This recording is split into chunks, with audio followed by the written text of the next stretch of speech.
ಮಗ ಜ್ಞಾನಾವಸ್ಥಿತ ತದ್ಗತೆ ನ ಮನಸಾ ಪಶ್ಯಂತಿ ಯಂ ಯೋಗಿನೋ ಯಶಾಂ ತಂ ನ ವಿದುಃಸುರಾಸುರಗಣಾಃ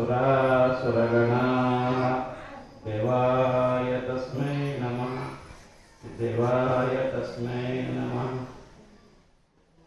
ಪರಮ ಪೂಜ್ಯ ತಪಸ್ಮರಣೀಯ ಶ್ರೀಮದ್ ಜಗದ್ಗುರು ಸಿದ್ಧಾರೂಢರ ಚರಣಾರವಿಂದಗಳಲ್ಲಿ ಅನಂತ ದೀರ್ಘದಿಂದ ಪ್ರಣಾಮಗಳನ್ನು ಸಲ್ಲಿಸಿ ತತ್ಸ್ವರೂಪರೆಯಾಗಿ ಲೋಕಹಿತವನ್ನು ಬಯಸುತ್ತಿರುವ ಶ್ರೋತ್ರಿಯ ಬ್ರಹ್ಮನಿಷ್ಠ ಸದ್ಗುರು ಅಪ್ಪಾಜಿಯವರ ಪ್ರಾಣಾರವಿಂದಗಳಲ್ಲಿ ತ್ರಿಕರಣ ಪೂರ್ವಕವಾಗಿ ಕೊಡಮಟ್ಟು ಈ ಮಂಗಲಮಯ ಕಾರ್ಯಕ್ರಮಕ್ಕೆ ಕಾರಣಕರ್ತಳಾದ ಜಗನ್ಮಾತೆ ಗುಡ್ಡಾಪುರದ ದಾನಮ್ಮ ತಾಯಿಯ ಪಾದಾರವಿಂದಗಳಲ್ಲಿ ಕೂಡ ಅನಂತ ದೀರ್ಘದಂಡ ಪ್ರಣಾಮಗಳನ್ನು ಸಲ್ಲಿಸಿ ಹಾಗೂ ಈ ಕ್ಷೇತ್ರಾಧಿಪತಿಯಾದಂಥ ಬಗುಲಾದಿ ಅಜ್ಜನವರ ಪಾದಾರವಿಂದಗಳಲ್ಲಿ ಕೂಡ ಕೊಡಮಟ್ಟು ಈ ಶ್ರಾವಣ ಮಾಸದ ಪುರಾಣಕ್ಕ ಆಗಮಿಸಿದ ಎಲ್ಲ ಶರಣ ಶರಣೆಯರ ಸರ್ವಹೃದಯಕ್ಕೆ ಸಾಕ್ಷಿ ಸ್ವರೂಪನಾಗಿ ಬೆಳಗುತ್ತಿರುವ ಆ ಪರಮಾತ್ಮನಿಗೂ ವಂದಿಸಿ ಸ್ವಸ್ವರೂಪಿಗಳೇ ತಮಗೆಲ್ಲರಿಗೂ ಶರಣ ಶರಣಾರ್ಥಿಗಳು. ಇಲ್ಲಿಯ ಪರ್ಯಂತರವಾಗಿ ಸುಮಾರು 4 ದಿವಸಗಳ ಪರ್ಯಂತರವಾಗಿ ಸುಕ್ಷೇತ್ರ ಗುಡ್ಡಾಪುರ ದಾನಮ್ಮ ತಾಯಿಯ ಪುರಾಣವನ್ನು ಆಧಾರವಾಗಿಟ್ಟುಕೊಂಡು ವಿಷಯ ನಾವು ಪ್ರತಿಪಾದನೆ ಮಾಡ್ತಾ ಬಂದಿದ್ದೇವೆ.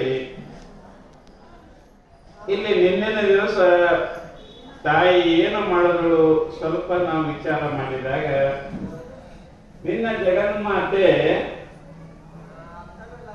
ಆ ಶಾಂಭವಿ ತಾಯಿ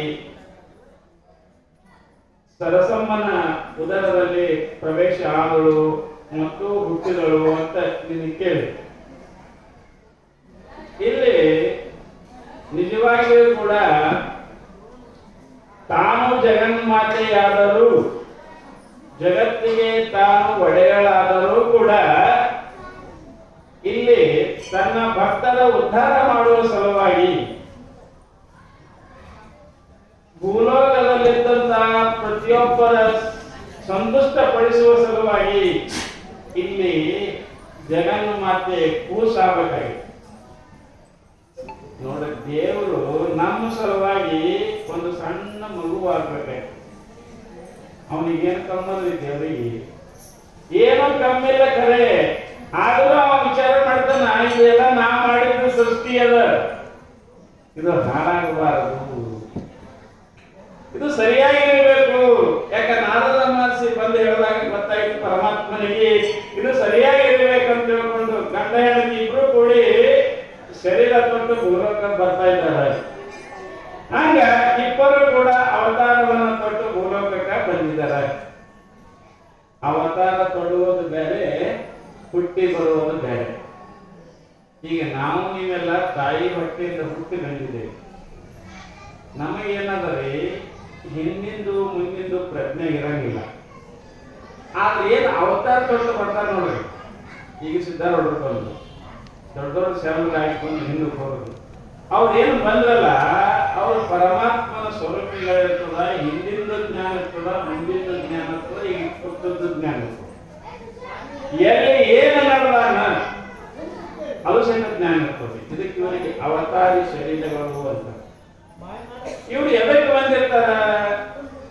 ನಾವು ತಪ್ಪ ದಾರಿಯನ್ನ ಹಿಡಿದಿರುವುದರಿಂದ, ನಾವು ಪ್ರಪಂಚದಲ್ಲಿ ಕಷ್ಟಗಳನ್ನು ಅನುಭವಿಸುವುದರಿಂದ ಇದನ್ನ ತಿದ್ದುಪಡಿ ಮಾಡುವ ಸಲುವಾಗಿ ಇಲ್ಲಿ ಪರಮಾತ್ಮ ಆಗಲಿ ಶರಣರಾಗಲಿ, ಶರಣರು ಎದಕ್ಕೆ ಬರ್ತಾರಂದ್ರೆ ನಮ್ಮನ್ನ ಉದ್ಧಾರ ಮಾಡುವ ಸಲುವಾಗಿ ಬರ್ತಾ ಇರ್ತಾರೆ.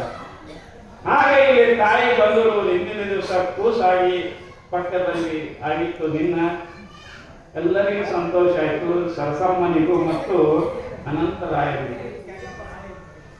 ತಾಯಿ ಸರಸಮ್ಮ ಬಹಳ ಸಂತೋಷ ಪಡ್ತಾಳ. ಮಗುವನ್ನ ಪಕ್ಕದಲ್ಲಿ ಹಾಕೊಂಡು ಆಡಿಸ್ತಾ ಇದ್ದಾಳ, ನೋಡ್ತಾ ಇದ್ದಾಳ. ಆಕೆ ಸಂತೋಷನೂ ಆಯ್ತು, ಜೊತೆಗೆ ಸಮಾಧಾನನೂ ಆಯ್ತು. ಸಮಾಧಾನ ಯಾಕಾಯ್ತು ಅಂದ್ರೆ ನಾನು ತಾಯಿಯಾದ ಯಾಕ ಸಮಾಜದಾಗ ಮಂದಿ ಅಂತಿದ್ರು ನೋಡ್ರಿ, ಸಣ್ಣ ಮಕ್ಕಳಾಗಿಲ್ಲ ಹಾಗ ಈಗ ಅಂತಿದ್ರಲ್ಲ, ಆ ಚಿಂತೆ ಕಳೀತದೆ. ಇವತ್ತು ನಮ್ಮ ಮನೆಗೆ ಅವ್ವ ಅನ್ನೋ ಒಂದು ಶಬ್ದನ ಕೇಳುವಂತಾಯ್ತು, ನಾ ತಾಯಿ ಆಗಲ್ಲ ಅಂತ ತಿಳ್ಕೊಂಡು ಸಮಾಧಾನ ಆಯ್ತು ಯಾರಿಗೆ, ಸರಸಮ್ಮನವರಿಗೆ. ಈ ರೀತಿಯಾಗಿ ದಿನ ಮಗುವಿನ ಜೋಪಾನ ಮಾಡ್ಕೋತ ಹೊರಟಿದ್ರು ತಾಯಿ. ಓಣೆನವರು, ಕುಮ್ರಾಣಿ ಗ್ರಾಮದವರು ಎಲ್ಲರೂ ಬಂದು ಬೈಟ ಕೊಡೋರು. ಮಗು ಭಾಳ ಚಂದ ನೋಡೋದು ನಡ್ರಿ ಅಂತ ತಿಳ್ಕೊಂಡು ಎಲ್ಲರೂ ಬರೋರು. ಹೆಣ್ಮಕ್ಳು ಬಂದು ನೋಡಿ ಹೋಗೋರು. ಅವರಿಗೆಲ್ಲ ಚಹಾ ಮಾಡೋದು, ವ್ಯವಸ್ಥೆ ಮಾಡೋದು, ಬಂದವರು ಹೆಣ್ಮಕ್ಳನ್ನು ತಾಯಿಯನ್ನು ಎತ್ಕೊಂಡು ಆಡಿಸಿ ಮಾಡಿ ಹೋಗ್ತಾ ಇದ್ರು. ಇದು ಸರಸಮ್ಮನ ದಿನನಿತ್ಯದ ಕೆಲಸ. ಆ ತಾಯಿ ಏನ್ ಮಾಡ್ತಾಳಂದ್ರೆ, ಸರಸಮ್ಮ ತಾಯಿ ಮಗುವಿನ ಆರೈಕೆಯನ್ನ ಮಾಡುವುದು, ಮಗುವಿಗೆ ಹಚ್ಚೋದು, ಹುಳ ಕಡಿತವಂತ ಏನು ವ್ಯವಸ್ಥೆ ಮಾಡೋದು, ಮಗುವಿನ ಆರೈಕೆ ಮಾಡೋದು, ಮನೆಗೆ ಬಂದ ಅತಿಥಿಗಳ ಸತ್ಕಾರ ಮಾಡೋದು, ಮತ್ತ ಗಂಡನ ಯೋಗಕ್ಷೇಮವನ್ನು ನೋಡುವುದು, ಬಂಧು ಬಾಂಧವರಿಗೆ ಊಟ ಉಪಚಾರದ ವ್ಯವಸ್ಥೆ ಮಾಡೋದು, ಇಷ್ಟೆಲ್ಲ ಜವಾಬ್ದಾರಿ ಐತಿ ಯಾರಿಗೆ? ಆ ತಾಯಿ ಸರಸಮ್ಮಗ. ಯಾಕಂದ್ರೆ ಪ್ರಪಂಚದಲ್ಲಿ ಮನಿ ಚಂದ ಇರ್ಬೇಕಾದ್ರೆ ಹೆಣ್ಮಕ್ಳು ಇರ್ಬೇಕು. ಗಣಸ ಏನ ಮಾಡ್ತಾನೆ, ಎಷ್ಟೋ ವರ್ಷವ ಬಿಡ ಮನೆ ಅಡಿಗೆ ಬಿಡೋ, ನೀವೆಲ್ಲ ಇದ್ರೆ ತಿಳ್ಕೊಂಡು ಆರಾಮ್ ಕೂತು ಚಾಣಕ್ಯ ಕತ್ತಿ ಹೇಳ್ತೇವೆ. ಮತ್ತೆ ನೀವೇ ಇದ್ದಿಲ್ಲ ಅಂದ್ರೆ ನಮ್ದೇ ಕೆಲಸ ಇತ್ತು. ಹಂಗ ಇಲ್ಲಿ ತಾಯಿ ಮನೆ ಎಲ್ಲ ಜವಾಬ್ದಾರಿಯನ್ನ ಮಾಡ್ತಾ ಇದ್ರು, ಬಂದವರಿಗೆ ಹೋಗೋರಿಗೆಲ್ಲ ವ್ಯವಸ್ಥೆ ಮಾಡ್ತಾ ಇದ್ರು. ಅನಂತರ ಇದು ಬಹಳ ಸಂತೋಷ ಆಯ್ತು ಗಂಡನಿಗೂ, ನನ್ನ ಹೆಂಡತಿ ಎಷ್ಟು ಬಡದಾಡಕತ್ತಾಳ, ಎಷ್ಟು ವ್ಯವಸ್ಥೆ ಮಾಡಕತ್ತಾಳ ಅಂತ ತಿಳ್ಕೊಂಡು. ಅದಕ್ಕೆ ಅಂತಾರೆ ಶಾಸ್ತ್ರದಾಗ ಹೆಂಡತಿ ಆದವಳು ಹೇಗಿರ್ತಾಳ ಅಂದ್ರ, ಈ ಕಡೆ ಮುಂದಿಸ್ಕೊಡ್ರಿ, ಅದು ಈ ಕಡೆ ಬರ್ರಿ, ಮುಂದೆ ಬರ್ರಿ, ಮಂದಿ ಇರ್ತದೆ ಮುಂದೆ ಬರ್ರಿ, ಮುಂದೆ ಬರ್ರಿ. ಅದಕ್ಕೇನು ಯಾಕೆ ಹಿಂದೆ ಮುಂದೆ ತಾವೇ ಹಿಂದೆ ಕುಂದಿರ್ತಾರೆ, ನೀವು ಸ್ವಲ್ಪ ಮುಂದೆ ಕೊಡ್ರಿ, ಅವ್ರ ಹಿಂದೆ ಬಂದ ಕೂತ್ಕೊಳ್ತಾರೆ. ಚೆನ್ನಾಗಿ ಕೂತ್ರೆ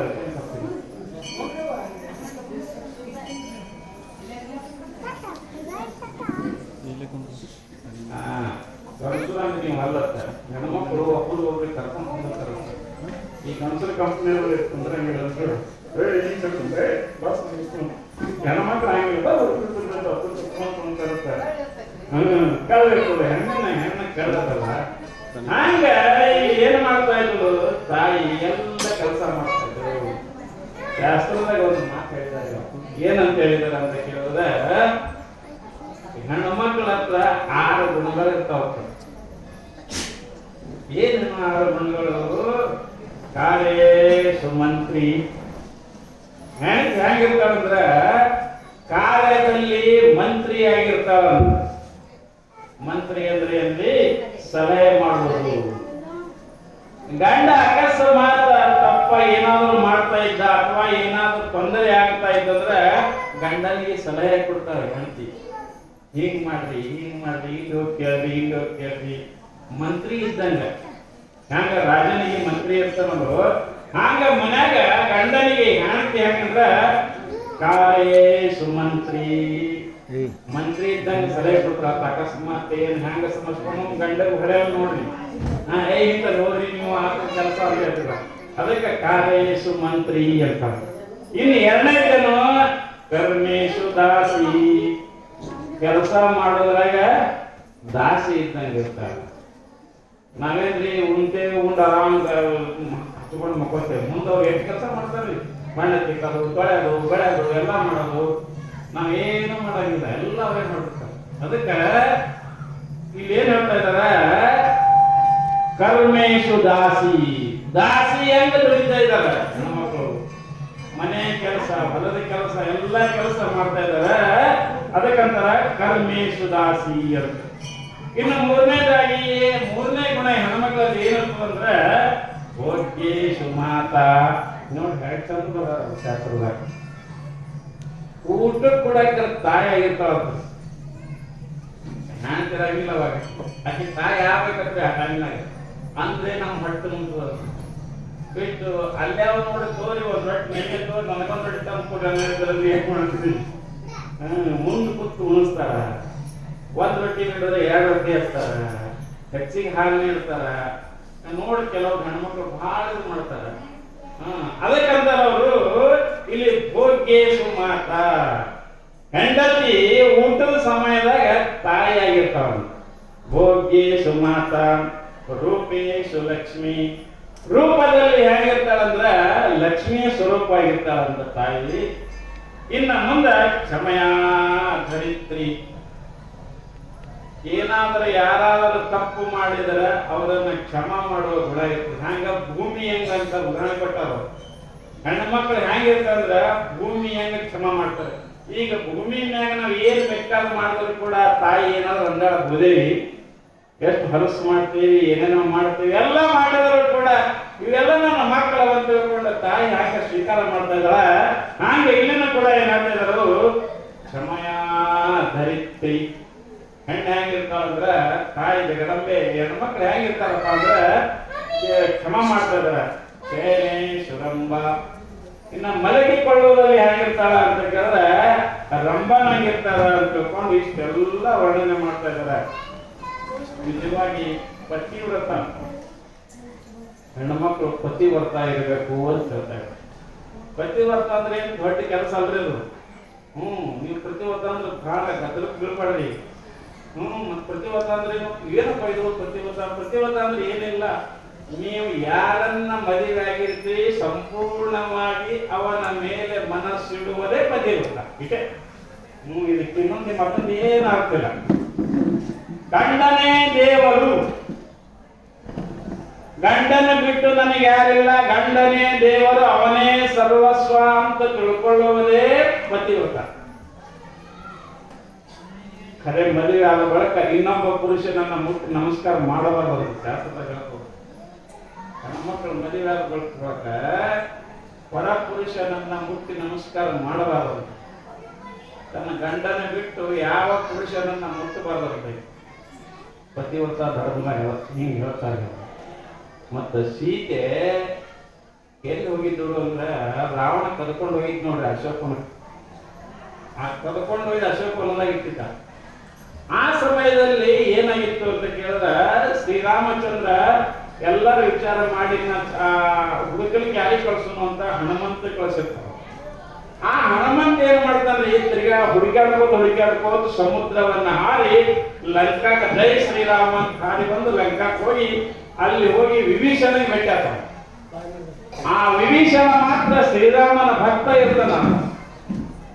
ಅವ ಅಂತ ನಾನು ಬಹಳ ಬಂದು ಬಹಳ ಚಲೋ ಮಾಡ್ಬೇಕು, ನಮ್ಮ ಅಣ್ಣ ಬಹಳ ಸುಮಾರು ಏನ್ ಮಾಡುದು, ಸೀತಾ ಹಿಂಗ ಅಶೋಕವನದಾಗ ಇರ್ತಾನ ನೋಡುವ ಅಂತ ಹೇಳ್ತಾನ. ಆಯ್ತಂತ ಅಶೋಕನಿಗೆ ಹೋಗ್ತಾನ. ಹೋಗಿ ಸೀತಾಗೆ ಭೇಟಿ ಆಗ್ತಾನ. ಭೇಟಿಯಾಗಿ ಎಲ್ಲ ಹೇಳ್ತಾನ, ನಾವು ಕರ್ಲಿಕ್ಕೆ ಬರ್ತೀವಿ, ಅವ ನೀ ಏನ್ ಚಿಂತೆ ಮಾಡೋದು ಹಾಗೆ ಅಕ್ಕಿ ಸೀತಾ ಅಂತ ಅದೆಲ್ಲ ಬರೋಬ್ಬರಪ್ಪ. ಇಲ್ಲಿ ಹೆಣ್ಮಕ್ಳು ಈ ರಾಕ್ಷಸಗಳು ಬಹಳ ತ್ರಾಸ ಕೊಡ್ತಾವ ನನಗ ಅಂತ ಸೀತಾ.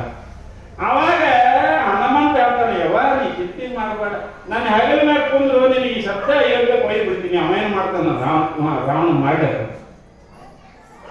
ನಾನ್ ನಿನ್ನ ಕರ್ಕೊಂಡು ಹೋಗ್ತೀನಿ, ಅವ ನನ್ನ ಹೆಗಲ ಮೇಲೆ ಕುಂದ್ರು ನಿನ್ನ ಕರ್ಕೊಂಡು ಹೋಗ್ತೀನಿ ಅಂದಾಗ ಅವಾಗ ಸೀತಾ ಒಂದು ಮಾತು ಹೇಳಿದಾಳ, ಮಗ ಹನುಮಂತ ನೀನು ನನ್ನ ಮಗನ ಸಮಾನ, ಆದರೂ ಕೂಡ ನೀ ಏನೈತಿ ಬ್ರಹ್ಮಚರ್ಯ ಐತಿ, ನೀ ಪರ ಪುರುಷ ಐತಿ, ನೀ ಪುರುಷ ಐತಿ, ನಾನು ಸ್ತ್ರೀ ಆಗ್ತಾ ಇದ್ದೀನಿ. ನಾನು ನಿನ್ನೆ ಹೆಗಲ ಮೇಲೆ ಕುಳಿತು ಹೋದರೆ ಜನ ಏನಂತಾರ, ನನ್ನ ಪತಿವ್ರತ ಧರ್ಮ ನಷ್ಟ ಆಗ್ತದ. ನಾನು ಪ್ರಪಂಚಕ್ಕೆ ದೇಹ ಎದಕ್ಕೆ ತೊಟ್ಟ ಬಂದೀನಿ ಅಂದ್ರೆ ಪತಿವ್ರತ ಧರ್ಮವನ್ನ ತಿಳಿಸುವ ಸಲುವಾಗಿ ಬಂದೀನಿ. ಯಾರು ಪರಪುರುಷನನ್ನು ಮುಟ್ಟಬಾರದು, ಹ್ಯಾಂಗ ಆಚರಣೆ ಮಾಡಬೇಕು ಅಂತ ಹೇಳೋ ಸಲುವಾಗಿ ನಾ ಬಂದೀನಿ. ನಾನು ಹ್ಯಾಂಗ ಕೂಡಿ ಹಣನಂತ ನಾನು ಕೂಡಂಗಿಲ್ಲ, ನಾನು ಬರಂಗಿಲ್ಲ, ನೀವು ಬಿದ್ದು ಮಾಡಿ ಆದ್ರೆ ಬೇಕಾದ್ರೆ ಕರ್ಕೊಂಡು ಹೋಗಿ ನಾನು ಬರಂಗಿಲ್ಲ ಅನ್ನೋಂತ ನೀ ಏನ್ ತಪ್ಪು ತಿಳಿಬೇಡ. ನನ್ನ ಮಗನೇ ಐತಿ ಕರೆ, ನೀ ಅವ್ವ ಅಂತ ಅಲ್ಲ ಕರೆಕತ್ತೀನಿ ಚಲೋ, ಆದ್ರೂ ಕೂಡ ನೀ ಪರಪುರುಷ ಅಂತೀನಿ, ನಾನು ಮುಟ್ಟಂಗಿಲ್ಲ, ನೀನು ಹೋಗು ಅಂತ ಸೀತಾ ಹೇಳ್ತಾಗ. ನೋಡ್ರಿ, ಈ ಕಡೆ ಸೀತಾ ಈಗ ಪತಿವ್ರತ ಧರ್ಮ ಪಾಸು, ಆ ಕಡೆ ರಾಮನ ಅವನು ಹಂಗೆ. ಮತ್ತ ಪತಿವ್ರತ ಅಂದ್ರೆ ಮತ್ತ ನಮ್ಗೇನ್ ಇಲ್ಲೇನಂತ ಅದ್ರ ನಮಗೂ ಅದರಿ. ನಿಮಗೆ ಹಂಗ ಸತಿವ್ರತ ಪತಿವ್ರತ ಅದಲ್ಲ, ಹಂಗ ನಮಗೂ ನಿಯಮದ ಗಂಡಸರಿಗೂ. ಸತಿವ್ರತ ನಾವು ಒಬ್ಬ ಹೆಣ್ಣು ಮಗಳನ್ನು ಬಿಟ್ಟು ಮಾಡಿಕೊಂಡ ಹೆಂಡತಿಯನ್ನು ಬಿಟ್ಟು ಉಳಿದ ಹೆಣ್ಣ ಮಕ್ಕಳು ತಾಯಿ ಅಕ್ಕ ಅಂತ ತಿಳ್ಕೋಬೇಕು. ನಮಗೂ ಅದ, ನಿಮಗಿಷ್ಟೇ ಇಲ್ಲ, ನಮಗೂ ಅದ. ಶ್ರೀರಾಮಚಂದ್ರ ಪ್ರಭು ವಿಶ್ವಾಮಿತ್ರ ಕರ್ಕೊಂಡು ಹೋಗಿದ್ದ. ಆ ವಿಶ್ವಾಮಿತ್ರದ ಪೂಜೆ ಇತ್ತು, ಕರ್ಕೊಂಡು ಹೋಗಿದ್ದ. ದಾರ್ಯಾಗ ಹೋಗೋ ಮುಂದ ಒಂದು ಕಲ್ಲು ಹತ್ತು. ಆವಾಗ ವಿಶ್ವಾಮಿತ್ರ ಏನಂತಾನ, ರಾಮ ಈ ಕಲ್ಲಿಗೆ ಒಂದರ ಮುಟ್ಟು ಅನ್ನು. ಯಾಕಲ್ಲಿ ಅನ್ನು? ಇಲ್ಲಪ್ಪ, ಈ ಕಲ್ಲಿಗೆ ಮುಟ್ಟು ಅಂದಾರ. ಈ ಕಲ್ಲದಾಗ ಒಬ್ಬ ಹೆಣ್ಮಗಳು ಆಕಿ ಕಲ್ಲಾಗಿ ಬಿದ್ದಾಳ.